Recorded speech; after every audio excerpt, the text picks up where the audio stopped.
Good day, everyone. So, for today's video, I am going to discuss Chapter 3, Juries and Justification of Penalty.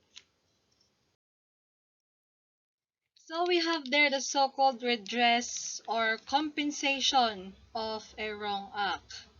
So, we have the so-called retaliation or personal vengeance. So, when we say retaliation or personal vengeance, it talks about on revenge.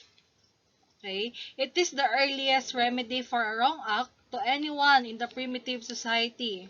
The concept of personal revenge by the victim's family or tribe against the family or tribe of the offender. Hence, blood feuds was accepted in the early primitive societies. So, ang pinakauna pong form noon ng punishment is that retaliation or personal vengeance wherein in the primitive society sa mga family na nagkakaroon ng hidwaan or mga hindi pagkakaintindihan, okay, revenge po ang kanilang way para mabigyan ng punishment yung gumawa ng krimen laban sa kanilang family. So, for example, family A and then family B. For example, may pinatay na miyembro ng family A, si family B. So ngayon, pag may namatay na miyembro sa family A, ang kanilang way ng pag-revenge ay patayin din yung isang miyembro ni family B. And so on. Ganun din.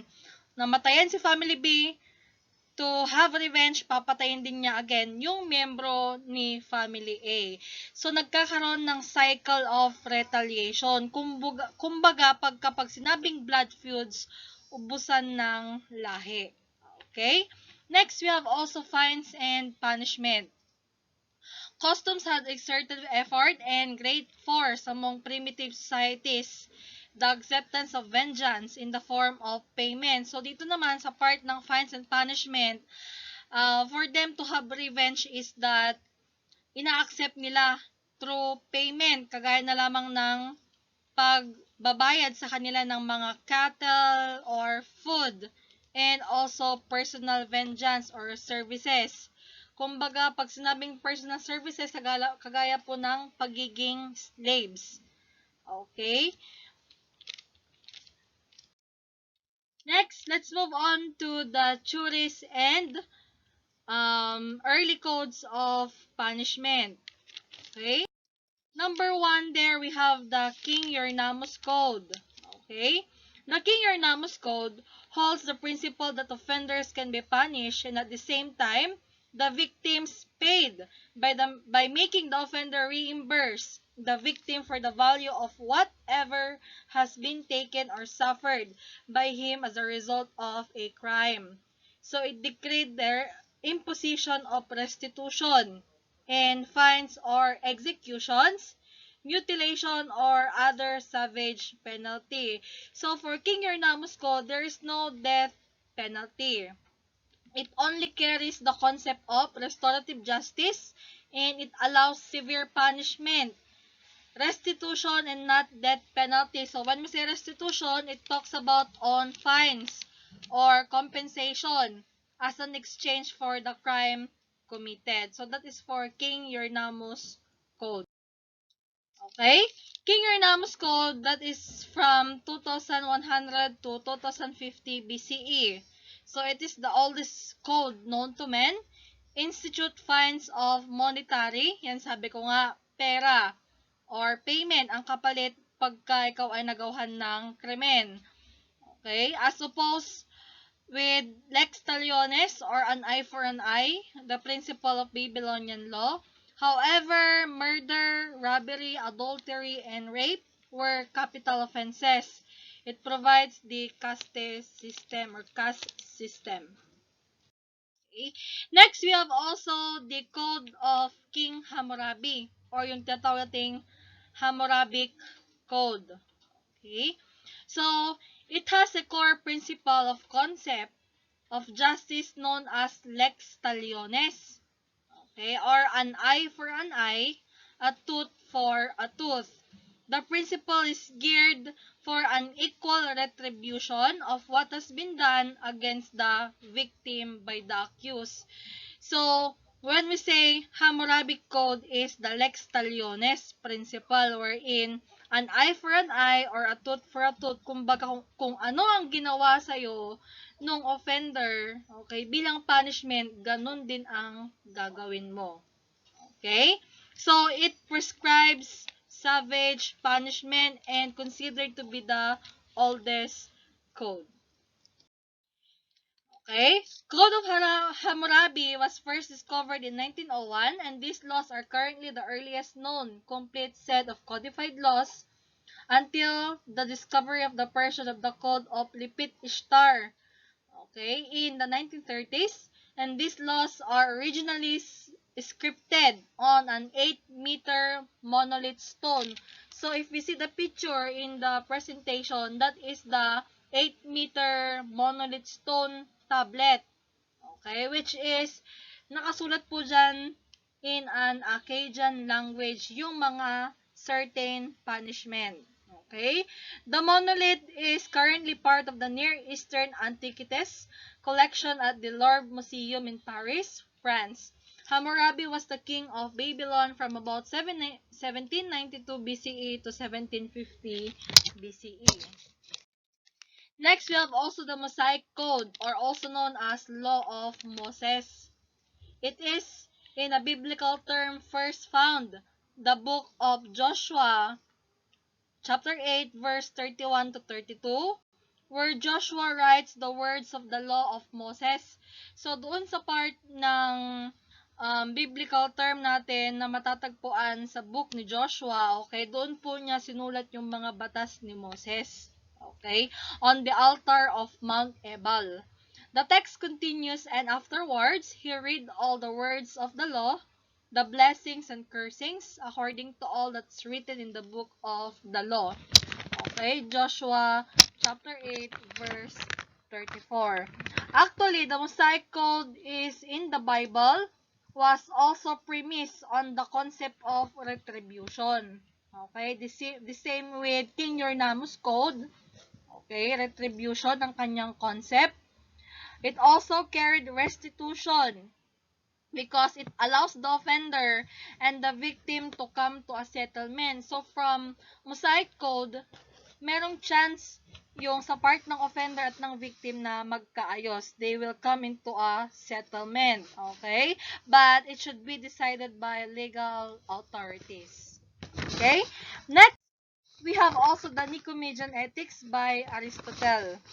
Okay? It espoused the principle that punishment is a means of restoring the balance between pleasure and pain.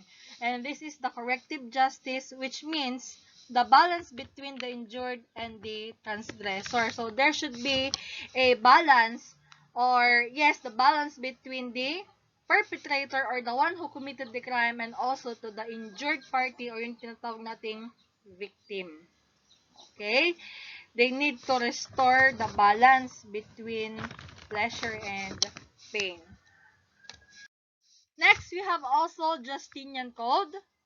This is the revision of 12 tables of Roman law. Later on, I will discuss what is 12 tables or the 12 tabulae.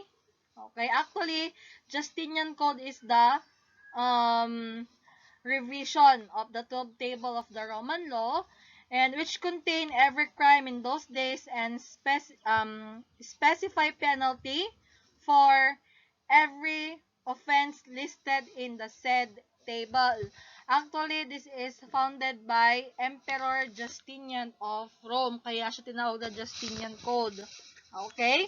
So, it matched a desirable amount of punishment to all possible crimes, and it did not survive due to the fall of Roman Empire but left a foundation to all Western legal codes. So, hindi siya nag-survive but then, still nagbigay siya ng foundation para dun sa mga na-create na mga susunod na batas sa part ng Rome. Okay? Justinian Code's Corpus Juris Civilis, or the Justinian Code, was the result of Emperor Justinian's desire that existing Roman law be collected into simple and clear system of laws or code. We have tribunian, or a legal minister under Justinian, lead a group of scholars in a 14-month effort to codify existing Roman law. The result was the first Justinian Code completed in 529. Okay, so nagkaroon po ng natawag ding tribunal, which is yung pinaka-leader nila, and then for a period of 14 months, okay, they give all of their effort so that they could complete one code or the Roman law, which is now called as the Justinian Code. Next, we have also the Burgundian Code. Okay, so the Burgundian Code, which give specified punishment according to social class of offenders, dividing them into nobles, middle class, and lower class.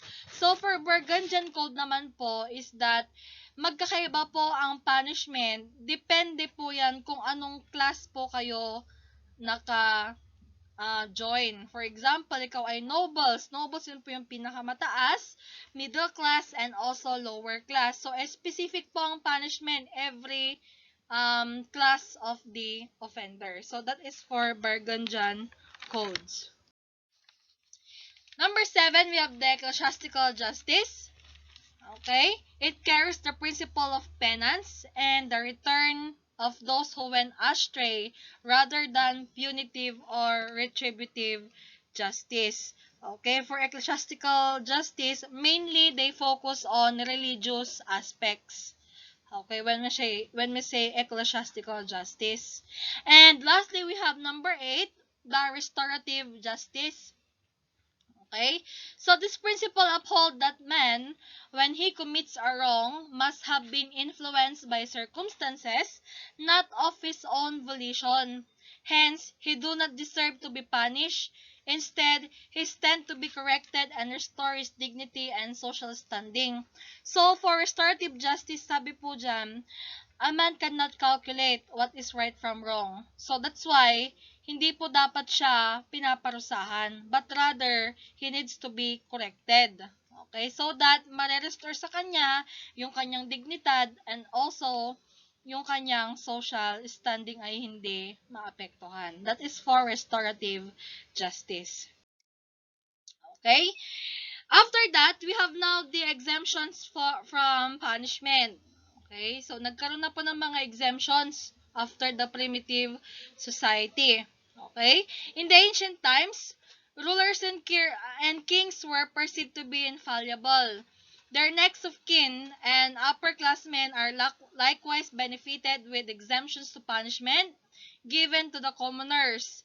In 1843, the Magnaten case of England paved the way for the exemption of the law, wherein the violators who have an unsound mind or otherwise suffering from mental illness which causes crimes. Okay, ang pinakauna po dyan ay ang case ng Magnaten case ng England, wherein na-prescribe po doon na if the offender is suffering from mental illness, okay, he or she will be exempted from criminal liability. Hindi daw po sila dapat parusahan. So next, we have the pre-classical theories and developments. Number 1 there, we have the secular theory of punishment. Punishment is a means of restoring the balance between pleasure and pain. So this was asserted by Aristotle in his book, Nicomegenetics. So this is similar to the individual determination theory, wherein it prevailed up to 400 BC, and the free will theory wherein men, by way of rationalizing circumstances, would commit crime in terms of more pleasure than they will derive out their violation to law as opposed to pain to be inflicted in case of discovery and conviction. Sometimes kasi ang tao, mas gusto nila ang lahat ng pleasure. Lagi na lang pleasure, lagi ng mga kagustuhan nila, yung mga sinusunod nila. But then, hindi nila alam yung pwedeng mangyaring pain after they committed the pleasure. So, that's why, being a man, being a rational thinker, dapat alam mo kung ano yung tama at mali. At alam mo dapat yung mali sa tama. Next, Judean or Christian theory. The advocates emerged after 30 years AD, contended that punishment has a redemptive purpose for violation to laws which are in evil to nature. Okay, actually, punishment is good. Huwag nating titignan na ang punishment ay evil in nature. Wherein, when we say redemptive purpose, it is the act of making something better. Okay? Kaya nga mo nga paparusahan ng isang tao ay hindi siya para saktan. Okay? Hindi siya para pahirapan, but rather, the redemptive person is para siya ay baguhin. Okay? Para siya ay maging tama. Okay, para na niya ulitin ulit yung mga violations sa laws na kanyang ginawa. Next, the rise of Canonical Church. Okay, or Canonical Courts. In the 4th century AD, a conflict and rivalry between the churches as the state emerged in the way offenses are tried. They resorted to the canonical courts, which were derived from the aim to reform the individual offender. So, for canonical courts, ito po yung mga tinatawag nating laws of Christian works. Okay? Wherein, ginamit nila yung mga canonical courts so that the offender could reform and rehabilitate. Okay? And we have also the abuse of judicial individualization. Okay? The wide discretion given to the judges and magistrates in the imposition of penalties gave them absolute power, which corrupted them and led to the rise of class discrimination. So, because of judicial individualization, nabigyan ng power yung mga iba't ibang magistrate or mga judge, wherein inabuso nila yung kanilang power at nagkaroon nga ng mga iba't ibang class discrimination. Okay? Religious motivations geared to reform the abusive system were by the Hebrews. Karamihan dyan yung mga Hebrews talaga ang gumagamit sa kanilang powers nang sa ganon ay mabigyan ng mga exemptions yung mga kanilang kauri. That's why nagkaroon ng class discrimination kasi nga yung iba hindi nabibigyan ng considerations. Okay? From the early codes, so actually in the early codes, nandun na po siya karamihan sa may part ng theories of punishment, naka-include na din po yun. Halos naulit lang siya, so that's why I just included the Greek code of Draco. Okay? The Greek Code of Draco, 621 BC, this is considered to be the harsh code that provides the same punishment for both citizens and the slaves. So, dito po, kahit nang nag-commit po ng crime ay isang normal na citizen at isang alipin, still, if they committed crime, they have the same punishment. Unlike kanina, yung isang code, ang punishment ay nakadepende sa kanilang class standing, kung ikaw ay noble, middle class, at lower class. But for Greek Code of Draco, still, mapasino ka man, alipin ka man, or ikaw ay isang normal na citizen, pag nag-commit ka ng crime, pareha kayo ng punishment. And take note, Greeks were the first group of people who allowed any citizen to prosecute the offender in behalf of the injured party. Okay? We have also the early codes in the Philippines. We are being influenced by the Roman law. Remember, tayo ay sinakop ng Spain. Okay? We have there the Código Penal or yung tinatawag nating Revised Penal Code. Okay?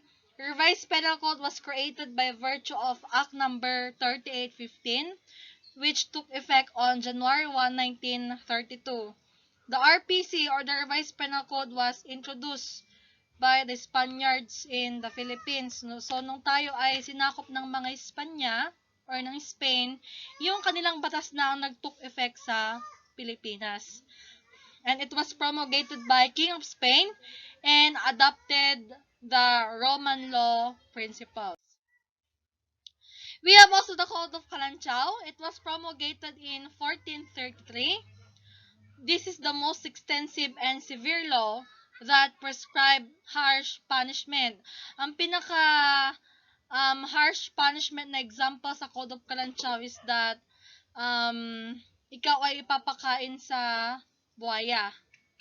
Okay, but for certain types of crimes, depende po yan kung ano po yung crime na nakumit mo. But one of the example of punishment therein is ipapakain sa buhaya. And also, yung maging slaves. Yan, another form of punishment for Code of Kalanchaw. And also, we have the Maragtas Code by Datu Sumakwil. Okay? Next, so what is punishment? Punishment is the redress that the state takes against an offending member of the society that usually involve pain and suffering. It is also the penalty imposed to an offender for a crime or wrongdoing. So, you need to expect that once a person committed crime, there will be consequences. So, that is the so-called punishment, wherein it involves pain or suffering. But then again, sabi ko nga, hindi mo porket ikaw ay paparusaan, ikaw lang ay makakaranas ng pain or suffering. But rather, in the new goals of correction, okay, ang pinaka-main goal na po ngayon is Reformation and Rehabilitation. So, we have there the ancient forms of punishment. Number 1, we have death penalty or pagkakamatay. Ito po yung mga kauna-unahang form ng pagpaparusa. Number 1 po dyan ang death penalty. Okay? Affected by burning, beheading, hanging, breaking at the wheels, pillory, and other forms of medieval executions. Ang pinaka famous dyan na kind ng death penalty is hanging. Okay? Ikaw ay bibitayin o bibitayin by way of hanging. Okay? And also, in the Philippines, ang pinaka-famous na form ng punishment dati ng death penalty is electrocution by electric chair and also lethal injection. Okay? Lalagyan ka lang ng i-administer lang sa katawan mo a certain form of drugs, i-inject siya, and then after how many hours, magiging lantang gulay ka na, and then mawawalan na yung tibok ng puso mo. Okay? That is in the Philippines. We have here some kinds of death penalty or capital punishment. Okay? Capital punishment is death by means of burning at stake, beheading, broken on the wheel, garroting. Okay? Pagtanggal po ng ulo, pag sinabing garroting, like nung nangyari po sa Gomburza. Okay? Ginarote. Yung 3 pare. Strangulation by tightened iron collar. Ayan. Ikaw po ay sasakalin by the use of collar and other forms of medieval execution. Ang example na lang po dyan, ito po yung broken on the wheel. Okay? Itatali po yung paa mo at saka yung kamay, and then ang mangyayari po dyan, meron pong mga horses. And then, ikaw po ay hihilain hanggang sa magkaputol-putol po yung katawan mo. Okay? We have also burning at stake. Ang pinakaunang burning at stake ay nangyari sa Berlin. Okay? Wherein ikaw ay susunugin ng buhay. Mostly, burning at stake ay binibigyan ng parusa para sa mga witchcraft. Okay? Yung mga witchcraft, yung mga mangkukulam. Okay? Another, we have hanging. Ayan, bibitayin ka. Next form of punishment, we have physical torture. Okay? Physical torture is affected by maiming, mutilation, whipping, and other inhumane or barbaric forms of inflicting pain. Ito po, ikaw ay sasaktan, ito torture ka, okay, by way of other forms. Ito po yung examples natin. We have their corporal punishment are those physical torture by means of mutilation, whipping or flogging, stocks, furka, stoning, and branding. Okay? Kasama po dyan ng mutilation. mutilation and flogging or whipping. Okay? For mutilation po, wait, dito muna tayo sa flogging or whipping, ito po yung paglalatigo. Okay, when you say flogging or whipping ay paglalatigo. Okay, has been the most common physical punishment through the ages. The Mosaic Code, for example, authorized flogging, and the Roman law specified flogging as a punishment for certain forms of theft para sa mga magnanakaw. It is common in England during the Middle Ages as chastisement for a wide variety of crimes. The women were flogged in private, while men were whipped publicly. So, bakit kaya ganon? Pag mga babae, wini-whip sila in private places. But then, for men, they are being whipped in public places. The construction of flogging, whips from simple leather straps or willow branches to heavy, complicated instrument designed to inflict a maximum pain. Okay? Like also what happened to Jesus Christ, for example, 'di ba? Bago siya ipako sa krus, 'di ba? Siya pa ay pinahirapan by ways of flogging or whipping. Linalatigo yung kanyang likuran, ang dami niyang sugat. Okay? Yan po ang example ng whipping instrument. Ang tawag po dyan ay cut all nine tails. Bakit siya tinawag na cut all nine tails? Okay? This is the traditional form of whip consisting of 9 knotted cords. Okay? Fastened to a wooden handle. Cut got its name from the marks it left on the body, which were like the scratches of a cat.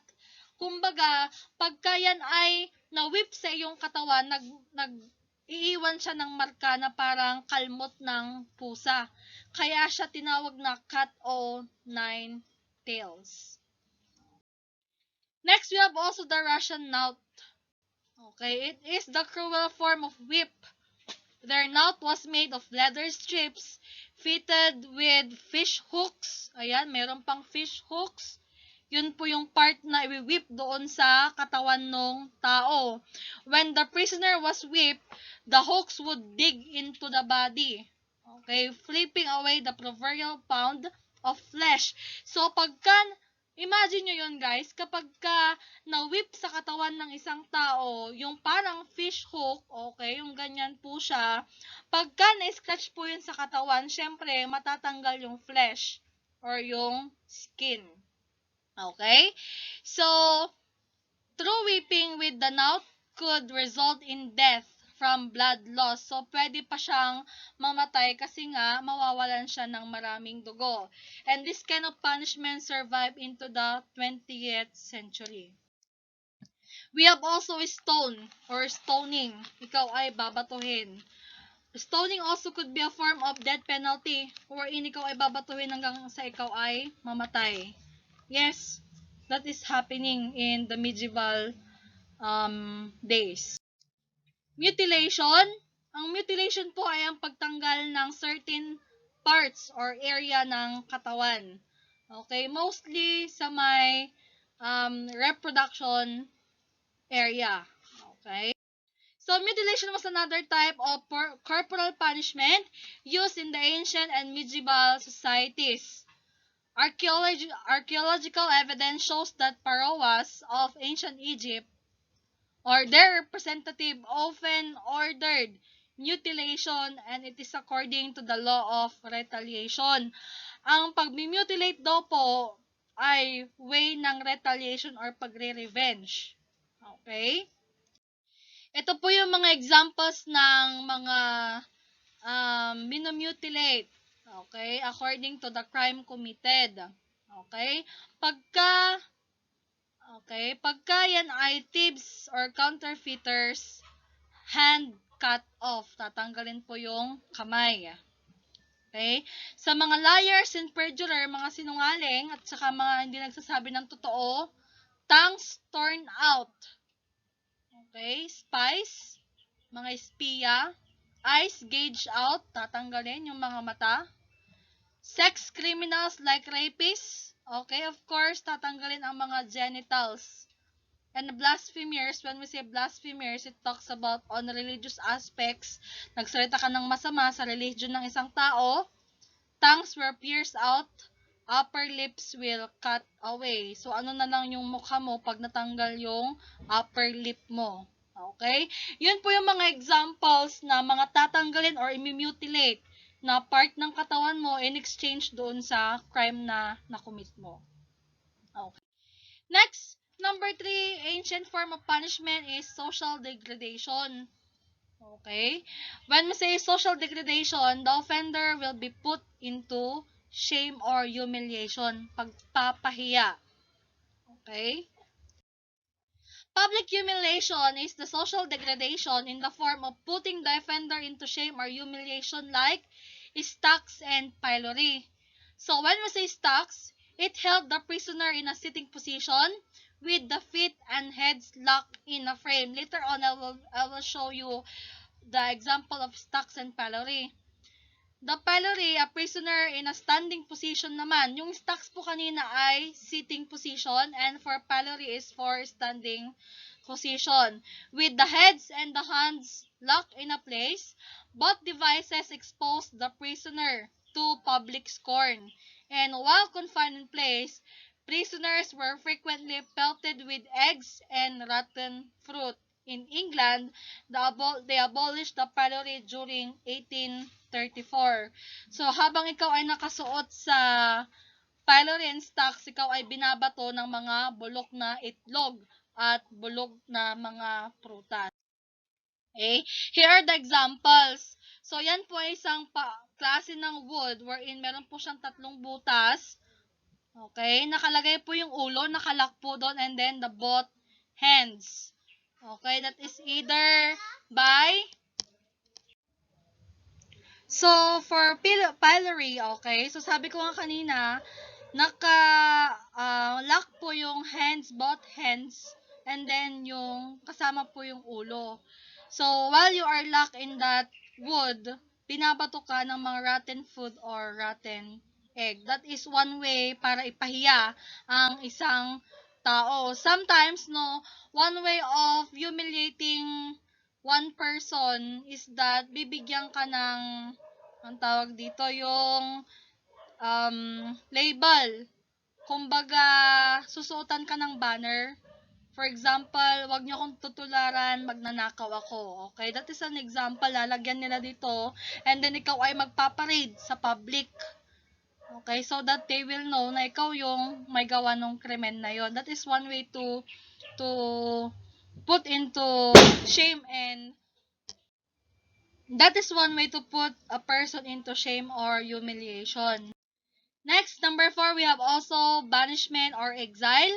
Okay, ito po yung pagpapatapon ng isang tao doon sa isang lugar. So, this is the sending of or putting away of an offender which was carried out by prohibiting him or her in coming into a specified territory or an island.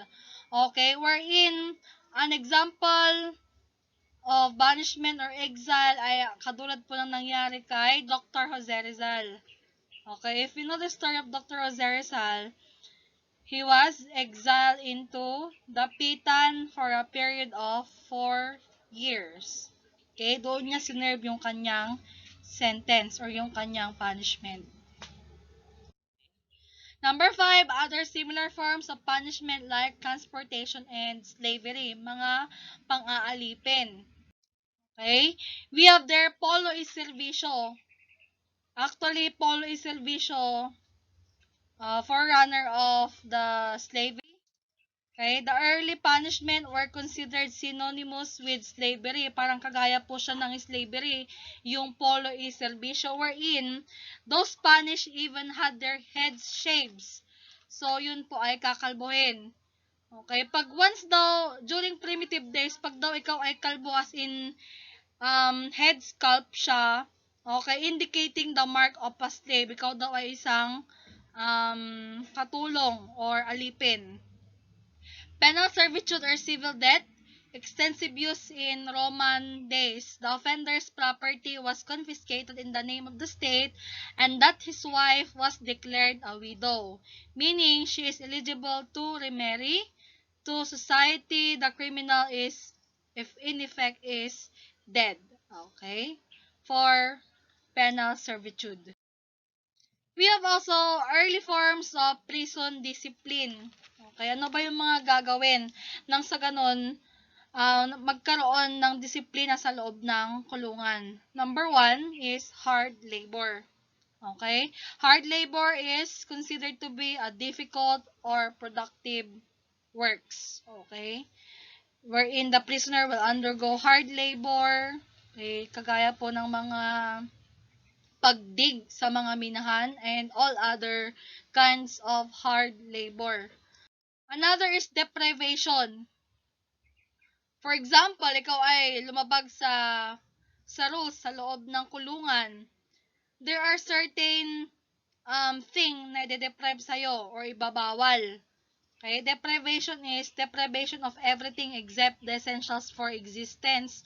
For example na lang, yung pong i-deprive nila yung visiting hours mo.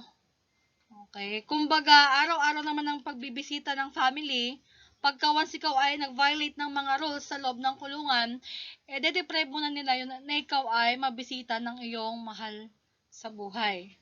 Okay? Bawal ka munang bisitahin.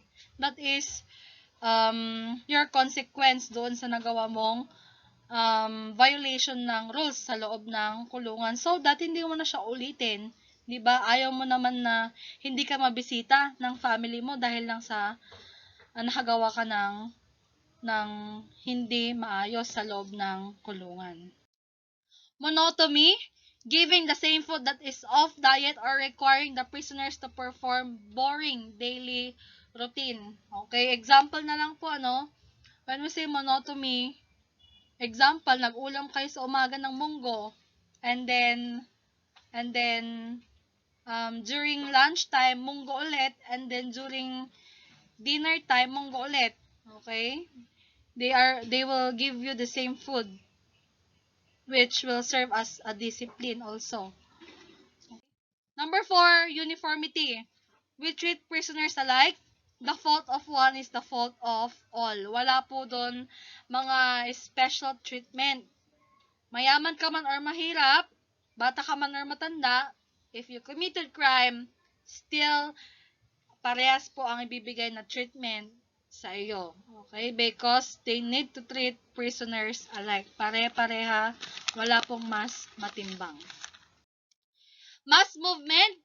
Okay? Siyempre, pag mass movement, sabay-sabay ang lahat ng gawain. For example, mass living in cell blocks, mass eating, sabay-sabay kumain, mass recreation. When we say mass recreation, mass po yung or sabay-sabay po yung religious activities, sabay-sabay po yung sports activities, and so on. And also, mass bathing. Sabay-sabay po ang pagligo. Yes, sabay-sabay po yan. Okay? Number 6, degradation. Okay, pagpapahiya din po yan. Example of degradation is uttering or insulting words. Uttering insulting words or languages by the prison staff to the prisoners to degrade or break the confidence of a prisoner. Para nang sa ganon, siguro, they need to utter words na sabihin nating masakit so that hindi po masyadong mayabang yung mga person na nakakulong sa loob ng kulungan. Because sometimes they are using their strength, they are using their power para magyabang-yabangan, para maglider-lideran sa loob ng kulungan. But then again, the one way or the one form of disciplining them is to utter insulting words or languages. Number 7, corporal punishment, imposing brutal punishment or employing physical force to intimidate a delinquent inmates. Lagi nilang ginagamit ang kanilang mga batuta, okay, inside the prison because that is one way of disciplining them especially if they violated rules and regulation inside the jail or prison. Kasi nga, di ba, they need to have organized siya. So, dapat walang mga nag-aaway, walang nagkakaroon ng mga riots, and so on. So, the one way to discipline them is to give corporal punishment. Nang sa ganun, hindi na sila umulit. Okay? We have also isolation or solitary confinement. Ito na po yung tinatawag nating ipupunta sila sa mga Bartolina. Okay? Sa Bartolina, mahirap po doon because you will be confined to a certain room na wala kang kasama. You are considered to be non-communication or wala kang makakausap. Limited news, ilan lang yung masasagap mong mga information, mga balita, and you are considered as lone wolf. Okay? Next, we have also contemporary forms of punishment. Number 1 there, we have imprisonment. Ito na po ngayon yung mga bagong way ng pagpaparusa sa ating mga offender. Okay? Imprisonment na po yan. Number 1, imprisonment, putting the offender in prison for the purpose of protecting the public against criminal activities and at the same time, rehabilitating the prisoners by requiring them to undergo institutional treatment program. So, ito na po ang pinaka way ng punishment ngayon wherein once the person committed crime, okay, syempre, he will be arrested, he will be apprehended, and then, after that, he will be put inside the jail or prison. Okay? While inside the prison or jail, he will undergo institutional treatment program. Nang sa ganun ay, yung offender na nag-commit ng crime ay mabago yung kanyang mga characteristics, mabago yung kanyang mga pag-uugali. Okay? Imprisonment, another form po ng punishment sa contemporary, we have number 2, parole. Okay? It is a conditional release of a prisoner after serving the minimum part of his or her sentence in prison for the purpose of gradually reintroducing him or her to free life under the guidance and supervision of a parole officer. So, ang parole po guys ay binibigay po ng Board of Pardon and Parole, okay? Under po yan ng RA 4103, wherein mabibigyan ka po ng chances na i-serve yung sentence mo sa community rather sa loob ng kulungan. Yes, ang isang taong nag-commit ng crime ay pwede po niyang i-serve ang kanyang sentence sa labas ng kulungan, in the community. Example na po dyan ang parole. But, for parole, kailangan nyo munang ma-serve yung minimum part. Okay? Yung minimum ng kanyang sentence bago siya ma-qualified for parole, bago siya makalaya. Okay? But not to the extent na totaling nakalaya. Meron pa rin mga certain condition na kailangan niyang sundin.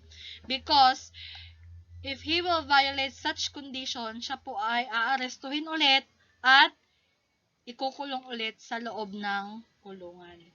Okay? Ulitin ko po, parole, kailangan nyo munang ma-serve yung minimum ng kanyang sentence bago po siya bigyan ng chance na makalaya at iserve niya sa community ang kanyang mga natitirang sentensya. Okay? Next, probation.